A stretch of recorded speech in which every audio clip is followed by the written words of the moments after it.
ఎక్కడి నుంచి మ్యామ్? పటాన్ చెరువు నుంచి అయితే ఇన్స్టాగ్రామ్లో చూసి పేలీలు సర్వీస్ చేయించుకోవడం కోసం అయితే వచ్చారు. చూడండి ఎలా ఉన్నాయో, లేయర్ లేయర్ ఉన్నాయి పేలీలు. హెయిర్ ఎంత లాంగ్ ఉందో అంతా ఉన్నాయి. ఈ సర్వీస్ మీరు కూడా చేయించుకోవాలి అనుకుంటే స్క్రీన్ పైన ఉన్న నెంబర్లను సేవ్ చేసుకొని వాట్సాప్ మెసేజ్ ద్వారా అయినా కాల్స్ ద్వారా కానీ మీ అపాయింట్మెంట్ తీసుకోవచ్చు. మా సెలూన్ వచ్చేసి Manikonda, Puppalaguda, Hyderabad, Babai hotel opposite Sridivya colours beauty salon. Morning 10 to night 10 వరకు ఓపెన్ ఉంటుంది. సండే కూడా ఓపెన్ ఉంటుంది. చూడండి ఎలా ఉన్నాయి, చాలా ఉన్నాయి. ఇప్పుడు లైవ్ సర్వీస్ అనేది చేస్తున్నాము.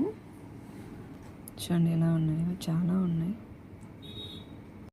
చూడండి ముందు చూసారు కదా పేలీలు ఎలా ఉన్నాయో. ఇప్పుడు చూడండి అన్నీ రిమూవ్ అనేది చేసేసాము. ఇలా ఒకటే సెట్టింగ్లో పేలీలు అన్నీ రిమూవ్ చేసేస్తాము. ఇలా క్రీమ్ అనేది స్కాల్ఫ్కి అక్కడక్కడ అప్లై చేసి ఒక 2 minutes మసాజ్ చేసుకోవాలి. ఒక హాఫ్ అన్ అవర్ ఉంచుకున్న తర్వాత హెయిర్ వాష్ అనేది చేస్తే స్కాల్ఫ్కి పేర్లు అనేవి వెళ్ళిపోతాయి. ఈ క్రీమ్ అయితే కన్నా సేల్కి కూడా ఉంటుంది. ఆల్ ఓవర్ ఇండియా కొరియర్ అయితే అవైలబుల్. లోకల్ అయితే ర్యాపిడో కూడా చేస్తాము. లేదనుకుంటే సెలూన్కి విజిట్ కూడా ప్రోడక్ట్ అనేది తీసుకొచ్చి పోస్ట్ కూడా అవైలబుల్గా ఉంది. ఈ సర్వీస్ మీరు కూడా చేయించుకోవాలి అనుకుంటే స్క్రీన్ పైన నెంబర్ అయితే కాంటాక్ట్ అయితే కన్నా ఈ సర్వీస్ అనేది అపాయింట్మెంట్ అనేది తీసుకోవచ్చు. మా సెలూన్ వచ్చేసి Manikonda, Puppalaguda, Hyderabad, Babai hotel opposite Sridivya colours beauty salon. Morning 10 to night 10 వరకు ఓపెన్ ఉంటుంది. సండే కూడా ఓపెన్ ఉంటుంది.